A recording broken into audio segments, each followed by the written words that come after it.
제목부터 한번 따라해보겠습니다. 영과 진리. In spirit and in truth. 영과 진리. 우리가 신령과 진정으로 라고 잘못 알고 있던, 아니, 굳이 잘못 알고 있던 건 아니에요. 근데 어감이 영과 진리, 혹은 신령과 진정, 어감이 다르죠. 그죠? 개혁 성경에 신령이라고 번역된 것들이 대부분이 영적인 이런 뜻입니다. 근데 신령하면 산신령이 생각나고, 이제 무당이 생각나고, 막 이래가지고, 좀 그런, 비슷한 의미긴 해요. 전혀 틀린 건 아닌데, 그것보다는 영적인 것, 영. 그리고 진정이라는 건 진실한 마음인 줄 알았는데, 보니까 진리입니다. 진리 안에서. 우리 함께 말씀을 통해서 오늘 하나님 앞에 영과 진리로 예배하는 것이 무엇인지를 함께 말씀으로 알아가는 귀중한 시간 되기를 바랍니다. 자, 말씀 먼저 함께 합독해서 하나님 돌려드리고 이야기를 나누도록 하겠습니다. 준비, 시작. 우리 조상들은 이 산에서 예배하였는데 당신의 말하는 예배할 곳이 예루살렘에 있다 하더니라. 예수께서 이르시되 여자여 내 말을 믿으라. 이 산에서도 말고 예루살렘에서도 말고 너희가 아버지께 예배할 때가 이르리라. 너희는 알지 못하는 것을 예배하고 우리는 아는 것을 예배하니 이는 구원이 유대인에게서 나니라. 아버지께 참되게 예배하는 자들은 영과 진리로 예배할 때가 오니 곧 이때라. 아버지께서는 자기에게 이렇게 예배하는 자들을 찾으시니라.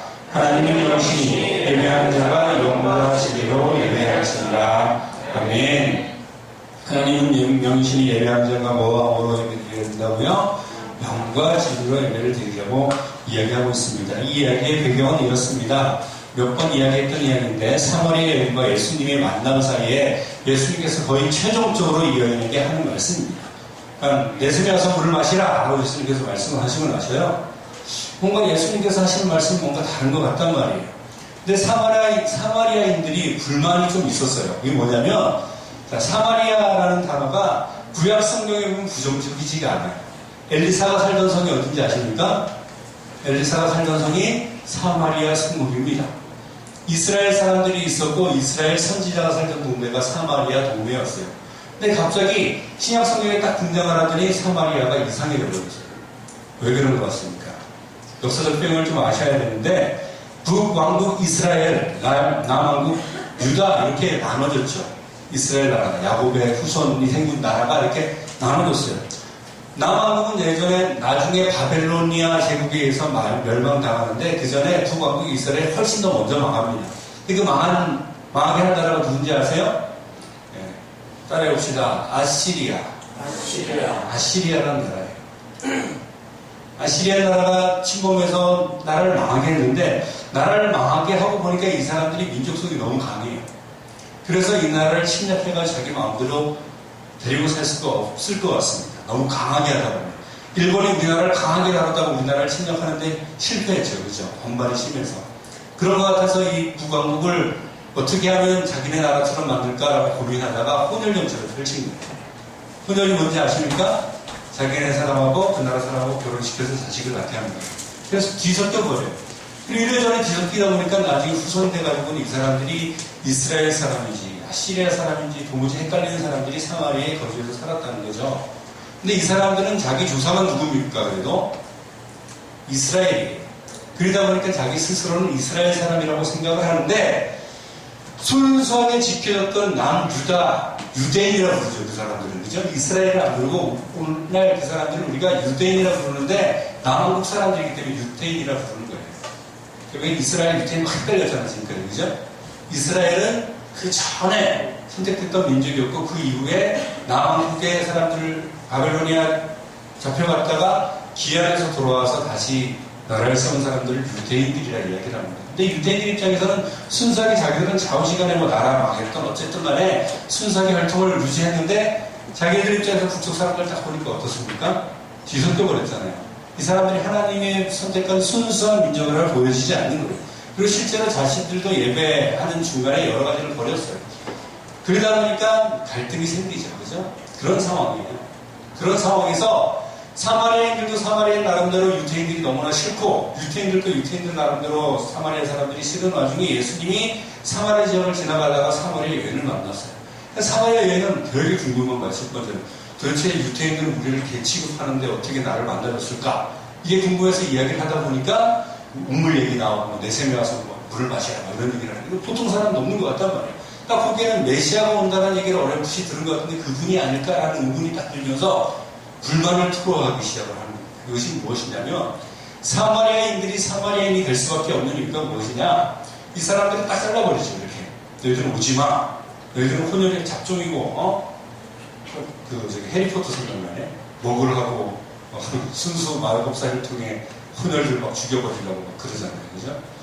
그런 거 갑자기 생각나는데 오지마라고 하면서 예루살렘에 예배드리려고 오지 못하게 하는 거예요. 그러니까 예배를 드리러 오지 못하게 하는데 이 사람들은 자우지간에 뭐 정확하건 정확하지 않든 간에 하나님을 섬기고 하나님 앞에 예배를 드리고 싶잖아요. 근데 예루살렘에 오지 못하게 한단 말이에요. 그래서 북년책으로 말하는 것이 무엇이냐면 구약 성경은 거룩한 산이 이스라엘 지역에 하나 있는 것이 있는데 그것이 바로 따라해볼까요? 그리심산. 그리심산이라고 하나님께서 의롭게 사용했던 산이 하나 있어요. 예. 에발산하고 그리심산 중에서 이쪽에 살 거냐 이쪽에 살 거냐 했는데 그리심산 쪽에 선 사람들을 하나님께서 선택하셨어요. 그리심산도 거룩한 산이잖아요. 그러니까 여기서라도 우리가 예배를 드리자라고 하면서 사마리아 사람들이 거기서 예배를 드렸거든요. 근데 유태인들 입장에서 볼 때 야 거긴 성전도 없고 하나님의 성전이 예루살렘에 있는데 어디 거기서 예배를 드려? 이렇게 얘기를 하는 거죠. 그러니까 사마리아인이 그래도 하나님을 찾는 사람이 있다고 해요. 그래서 입장에 이게 궁금한 거예요. 우리 조상들은 이산, 여기 성경은 이산이라고 이야기해요. 이산, 그리심산, 여기서 예배를 드려야 된다 그러고 당신들, 유태인들은 예루살렘에서 예배 드려야 된다 그러는데 도대체 뭐가 맞습니까? 그럼 우리가 지금까지 예배 드렸던 것이 과연 예배를 제대로 드리지 못하는 것일까요? 그렇다고 유태인들이 정말 제대로 된 예배를 드리는 것이에요?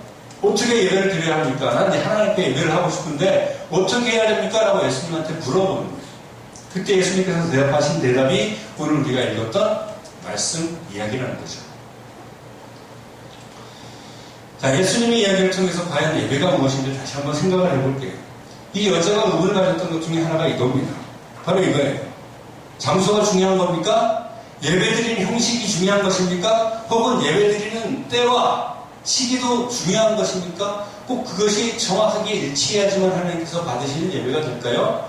대답은 뭐일 것 같습니까? 아니요. 이게 오답이야. 아니요라면 예수님께서 이 말씀을 하시지 않으셨어요. 넘어가라. 자, 한번 읽어보겠습니다. 시작. 너희는 알지 못하는 것을 예배하고 우리는 아는 것을 예배하노니 이는 구원이 유대인에게서 나옵니다. 자, 예수님께서 하신 말씀이 이해가 갑니까? 니들은 지금 예배를 드린다고 예배를 드릴 때 솔직히 이야기하면 누구한테 예배 드릴지도 모르고 예배하는 거예요. 사실은 사탄이 받은 거예요. 하나님께서 원하시는 대로 예배가 드려지지 않았다는 거예요. 마음속에는 하나님 앞에 예배 드린다고 예배를 드렸는데 실상은 그게 아니야. 왜 그러냐면 구약성경에는 하나님께서 성막이라는 걸 주시고 성전이라는 걸 주시고 거기에서 이러한 절차에 따라서 예배를 드려라 라고 이야기를 했습니다. 그렇기 때문에 그 사람들이 성전에 가지 않으면 예배를 드릴 수가 없는 거예요. 근데 성전이 없잖아요. 예배 못 드리는 겁니다. 네, 이것이 사실이에요. 굳이 예배를 드리고 싶으면 위장해가지고 와가지고서라도 예루살렘에서 예배를 해야 돼요. 자, 왜 예루살렘에서 예배를 드리는 것이 정확한 것이냐? 그것은 에디오피아 내시를 통해서 드러납니다. 사도행전 기억나시죠? 빌립이 복음을 딱 전하다가 성령님이 탁 옮겨주셔가지고 어디로 가게 됩니까? 에디오피아 내시가 간다게 여왕의 그 국고를 맡은 내시가 예루살렘, 어디에서? 예루살렘에서 예배를 드리고 내려가는 걸 만났어요. 초대교회 사도들도요, 성전이 무너지기 전에는 기도하러 어디 올라갔습니까? 성전에 올라갔어요. 중요하지 않은 건 전혀 아닙니다. 장소, 형식, 시간 중요합니다. 중요하지 않다면 하나님께서 그걸 지정해 놓으실 필요가 없어요. 중요하지 않다면 하나님께서 이렇게 얘기하겠죠. 아무 데서나 예배 드려라. 모세가 이집트에서 그 백성들을 끌고 출애굽한 이유가 궁극적인 이유를 아세요? 예배 드리려고 탈출했어요. 이집트 땅, 이방 땅에서 세상에서 예배를 드릴 수 없으니까 하나님께서 지정하는 그 산에 가서 예배를 드려라. 그래서 모세가 파라오한테 가가지고 우리가 하나님께 예배 드리기 위해서 우리가 나가야 되겠습니까? 가지마. 가려면 애들 다 두고 가축은 다 두고 남자들만 갔다 와. 우린 절대로 그렇게 할 수 없습니다. 다 같이 가야 됩니다. 예배해야 되는 이유 때문에 모세가 갔어요. 장소가 안 중요합니까? 중요합니다. 오늘날 어떤 이렇게 레디칼은 원래 근본적인 이런 뜻인데 여기 너무 극침하다 보니까 급진적인 막 이런 뜻으로 바뀌었는데 좀 너무 급진적인 생각을 가진 사람들이 예배를 드리고 굳이 교회에 나와야 되겠느냐라고 생각하는 사람들이 수두룩해요. 그래서 집에서라도 진정으로 하나님 앞에 예배를 드리면 된다고 생각하는 수두룩하게 많습니다. 그렇다면 뭐하러 하나님께서 교회를 세우시고 예배처를 여기다 마련해 놓으시고 모이게 만드셨을까요? 애초부터 니들이 와서 개인적으로 예배를 드려라고 하나님께서 명령을 하셨지. 여러분들이 개인적으로 하나님 만나면 되는 거 맞습니다. 틀린 건 아니에요. 그러나 예배 드리기 위해서는 반드시 교회로 나오셔야 합니다. 아멘? 중요한 거예요. 시간도 마찬가지예요. 아무 때나 나온다고 예배 드릴 수 있습니까? 하나님 앞에 예배 드리기로 한 시간이 있잖아요. 그건 하나님하고 약속한 시간이에요. 중요한 겁니다. 형식도 마찬가지예요. 형식은 이제 자세하게 이야기하기 위해서. 그런데 문제는 무엇이냐면 장소, 형식, 시간도 중요하지만 그거보다 더 근본적인 문제를 놓쳐버렸어요. 누가? 유태인들. 그래서 예수님께서 이야기를 하시기 전에 이야기부터 먼저 하는 겁니다. 자, 함께 읽어보겠습니다. 시작. 예수께서 이르시되 여자여 내 말을 믿으라. 이 산에서도 말고 예루살렘에서도 말고 너희가 아버지께 예배할 때가 이르리라. 이 말씀이 뭔지 지금까지는 예루살렘에서 예배드리는 것이 맞는 이야기였어. 그것이 하나님께서 정해놓으신 것이었어. 근데 유대인들이 뭘 잃어버렸습니까? 예배드릴 목적하고 예배를 왜 드려야 하는지 하고 예배를 누구한테든지 까맣게 잊어먹었어. 자기 마음대로 예배 드리는 거예요. 예수님께서 성전 들어가서 성전 확 뒤집어 엎었던 사건 기억나십니까? 예? 왜 그랬어요, 예수님께서? 성전을 강도의 소굴로 만들어 놓은 거예요. 성전에서 예배하려고 했는데 장사하고요, 막 자기 돈 챙기고, 예배를 돈에 이용하고 제사장 넣어가지고 먹고 살고 하나님 보시기에 너무 이거는 예배가 아니야. 하나님께서 정해놓은 장소지. 하나님께 더 이상 그래서 그리신산도 아니고 예루살렘도 아니고 그보다 더 중요한 걸 찾으시는 건데 이게 뭡니까? 따라해봅시다. 자, 영과 진리. 따라해봅시다. 영과 진리. 주님께서 딱 그렇게 이야기를 하면서 하는 이야기가 뭐냐면 아버지께 참되게 예배하는 자들은 어떻게 예배한다고요? 영과 진리로 예배할 때가 오나니 언제나 이때라. Right now. Right now. Right now 하면 허경영 생각나야지. 봤어요? 동영상? 안 봤나? 나 못 봤나 보다. 허경영이 앨범 냈어요. 허경영 누군지 모르는 사람 손 들어봐. 있네, 저기. 한번 찾아봐요. Right now. Right now 하고 찾아보면 딱 떠. 바로 이때예요. 어쨌든. 그건 중요한 게 아니고. Right now. 지금이라고. 영과 진리를 예배할 때가 언제라고요? 바로 지금이라는 거예요. 네. 나중이 아니고요. 바로 지금이라는 거죠. 예배하는 자가 뭐로 예배한다고요? 영과 진리로 예배합니다. 하나님께서 무엇이기 때문에? 하나님은 영이시기 때문에 예배하는 자가 영과 진리로 예배한다고 성경은 이야기하고 있습니다. 근데 영과 진리로 예배하는 건 많이 들었어요. 우리가. 근데 도대체 영과 진리로 예배하는 것이 무엇인지 설명해보라 그러면 그냥 영과 진리로 예배 드리는 거죠.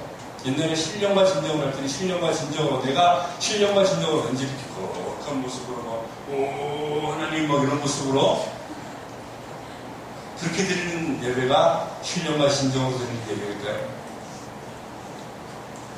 자, 우리는 성경에서 항상 해답을 찾아야 돼요. 자, 두 가지를 제시했죠. 첫 번째 뭐라고요? 해봅시다. 영. 두 번째 뭐냐? 진리. 영이 무엇이고 진리가 무엇인지 우리가 파악된다면 하나님 앞에 예배할 때 영과 진리로 예배하는 것이 무엇인지 우리는 알 수가 있습니다. 영적인 예배란 무엇이냐? 자, 먼저 읽어볼게요. 시작. 예수께서 대답하시되 진실로 진실로 내게 이르노니 이 사람이 물과 성령으로 나지 않으면 하나님의 나라에 들어갈 수 없느니라. 육으로 난 것은 육이요 영으로 난 것은 영이니. 아멘. 영으로 예배드리는 자가 영이 없이 하나님 앞에 예배를 드릴 수 있을까요? 영으로 예배를 드려야 되는데 영이라는 걸 소유하지도 않았는데 영으로 예배를 드릴 수가 있어요? 자기한테 없는 걸 할 수가 없죠. 우리가 영과 진리로 예배하기 위해서 영으로 예배하기 위해서 가장 먼저 해야 되는 것은 무엇이냐면 우리가 영을 가져야 된다는 겁니다. 근데 사람은요 태어나자마자 지금 계속 얘기했죠. 영은 죽은 상태로 태어나요. 하나님과 관계가 끊어졌기 때문에 영, 생명, 후, 그 근원은 하나님이십니다. 근데 사람은 죄를 해서 하나님과 관계가 싹 끊어져 버렸어요. 그래서 하나님이 영을 죽여버렸어요. 일부러. 그렇게 돼야 되거든요. 그래 죽기 때문에. 악한 영으로 살아나면요 영혼이 죽지 않고 살아요. 사탄처럼. 그러면은 죄의 형벌도 받을 수가 없고요. 영혼이 멸망당할 수밖에 없습니다. 사람은 영이 죽은 상태로 태어나요. 여러분들은 자연인 그 상태 그대로라면 죽은 영을 소유하고 있습니다. 그럼 죽은 영 가지고 하나님께 예배할 수 있어요?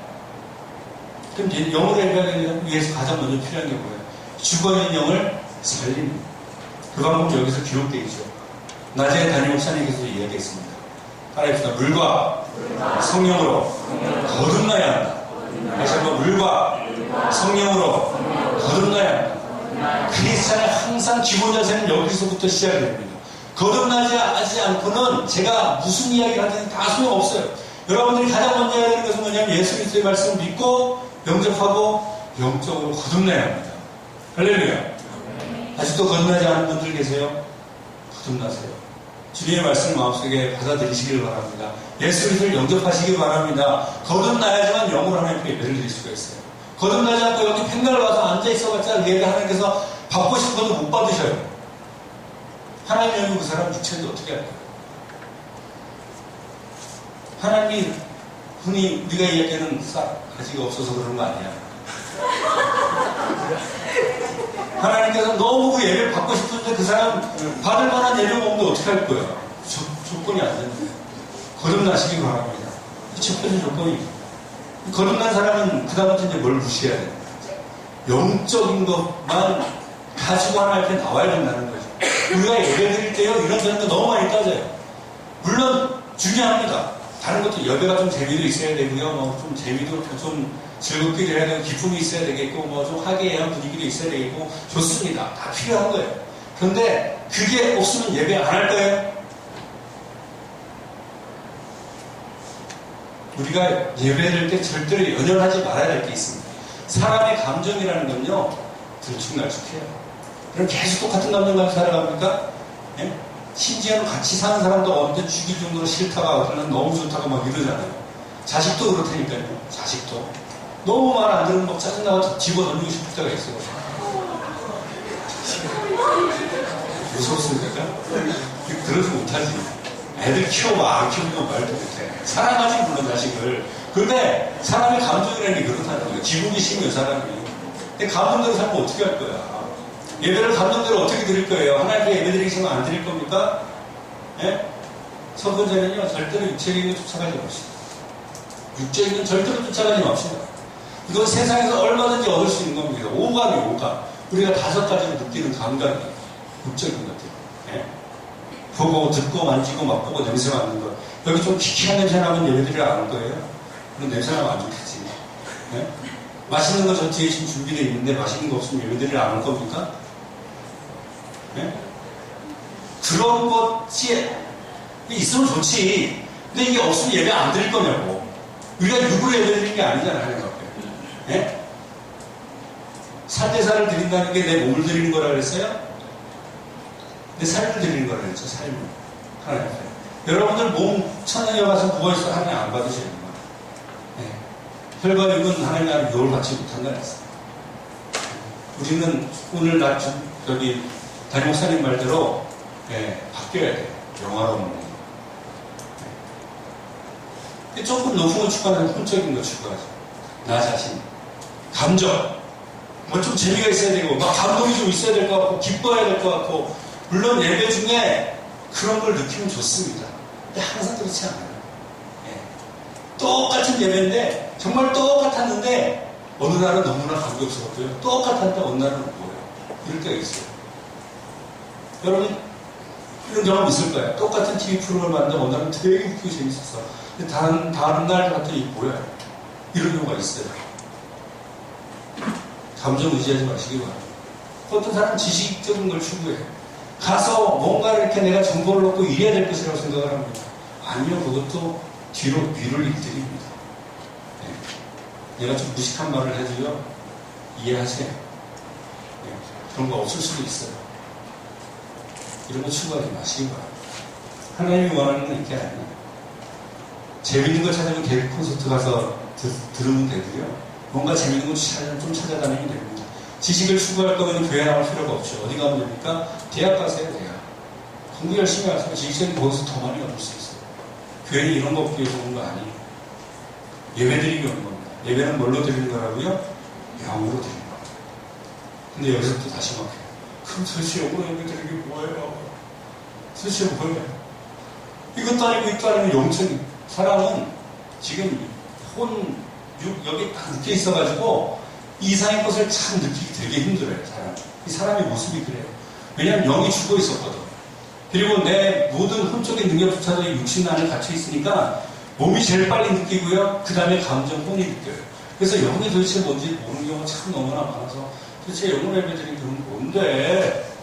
그럼 막 무당처럼 그래요. 이렇게 예배드리는 게 영적인 예배드리는 건가? 그것도 아니. 정신을 차려 깨어 있어야 했거든. 그 무당들이 하는 거예요.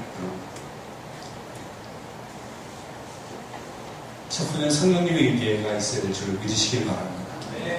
성령님의 임재. 성령님이 우리 가운데 함께 하실 때 우리는 영적인 예배가 시작하는 겁니다. 그래서요, 예배는 혼자 드리기 어려워요. 사정이 어쩔 수 없는 상황이다. 뭐 어디 가서 감동되어 있는 상황이다. 이런 경우가 아니고는 혼자서 예배 드리는 건 불가능한 일입니다. 왜 그러냐면 성경이 이렇게 기록되어 있어요. 읽겠습니다. 시작. 두세 사람이 내 이름으로 모인 곳에 나도 그들 중에 있느니라. 몇 사람이요? 최소한 두 사람, 세 사람. 많이 모이진 않아도 좋습니다. 네? 우리 많이 모인 거예요. 두세 사람에 비하면. 성경에서 계실까요? 안 계실까요? 계십니다. 모여야 돼요. 모여야 돼요. 영적인 예배를 드리기 위해서 모여야 돼요. 혼자서 영적인 예배를 못 드려요. 모여야 된다는 겁니다. 두세 사람이 모인 곳에 그들 중에 누가 계신다고요? 예수님께서 성령을 보내셔서 우리와 함께 계신다는 겁니다. 영적인 예배를 위해서 반드시 모이시길 바랍니다. 모이기 위해서 힘쓰시길 바랍니다. 우리는 그래서 모여있는 거예요. 찬양을 드리기 위해서 온 것도 아니고요. 엄밀히 따지면 좋은 말씀 듣기 위해서 온 것도 아니에요. 물론 그것도 필요하고 그게 있어야지. 근데 그것보다 제일 중요한 이유는 무엇인지 아십니까? 모여야 되기 때문에 모인 거예요, 우리는. 다른 이유 없어요. 모여야 되기 때문에 모인 겁니다. 아멘? 아멘. 우리 여기 모인 이유가 그래서 모인 겁니다. 우리가 모일 때 성령께서 함께 하시기 때문에. 아멘? 아멘. 그제서야 이제 영적인 예배가 시작이 됐는데, 자, 그 다음에 진리가 나왔잖아요. 그죠?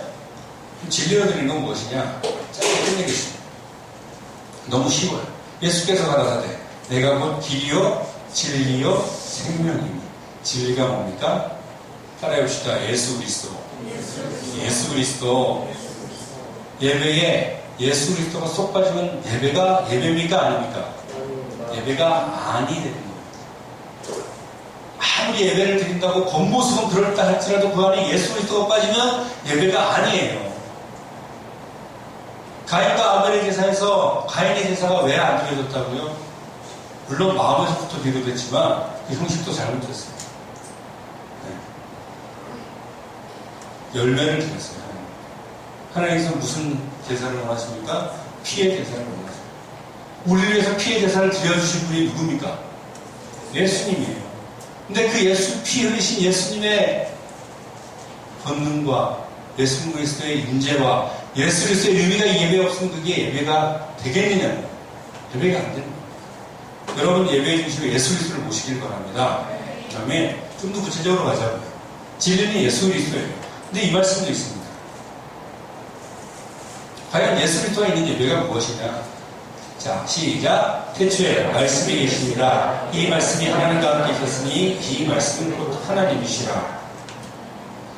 말씀이 육신이 되어 우리 가운데 거하심에 우리가 그의 영광을 보니 아버지 독생자의 영광이요 우리와 진리가 충만하다. 우리가 이 예배 가운데 예수님을 모신다는 건 무엇이냐면 이 예배 가운데 말씀이 반드시 있어야 된다는 거예요. 예배의 3요소는 말씀, 기도, 찬양입니다. 근데 그 중에서 제일 중요한 걸 꼽으라면 말씀이에요. 말씀이 없이는 아무것도 되지 않습니다. 말씀을 사모하기를 바랍니다. 예수 그리스도를 여러분 삶의 중심에 모시고 싶습니까? 여러분의 예배 삶의 중심에 모시고 싶습니까? 그럼 말씀 들으시길 바랍니다. 말씀을 사모하시길 바랍니다. 어제 오신 강사님 너무 마음에 들었습니다. 원래 마음에 들어하는 분이에요. 근데 뭐 한다 그랬어요? 진검승. 그 검이 무슨 검인지 아세요? 하나님 말씀의 검이에요. 아무리 웃기고 아무리 재밌어도요, 그 가운데 말씀이 던져지면 아무런 필요가 없어요. 말씀을 사모하길 바랍니다. 그리스도입니다. 그 가운데 있는 없기를 바랍니다. 유튜브의 얘기를 하려고 했더니 다음에 할게요. 이 청년 누구냐면, 그러니까 설교가 엄청 길어지니까 구석구석 졸다가 툭 떨어졌어요. 죽었어요. 근데 죽고 끝나지 않았죠. 사도 바울이 내려가서 기도하니까 살아났습니다. 네, 말씀 듣다가 졸면 죽는 수가 있어요. 하나님께 다시 살리십니다. 중요한 건 그것이 아니라 초대교회 때부터 예배의 중심에는 말씀이 있었다는 걸 여러분들께 말씀드리고 싶어서 그런 거고, 유두가가 죽은 게 문제가 아니고 존나가 죽지 않습니다. 이 청년은 여기 창문에 걸터 앉아서 이렇게 듣다가 이렇게 떨어진 거예요. 어쩌다 하나님께서 살리셨잖아요. 우리에게 그런 일은 없겠지만 중요한 건 뭐냐면 초대교회 때부터 말씀의 중심이 무엇이다, 예배의 중심이 무엇이었다고요? 말씀을 사모할 수 있는 여러분 되시기 바랍니다.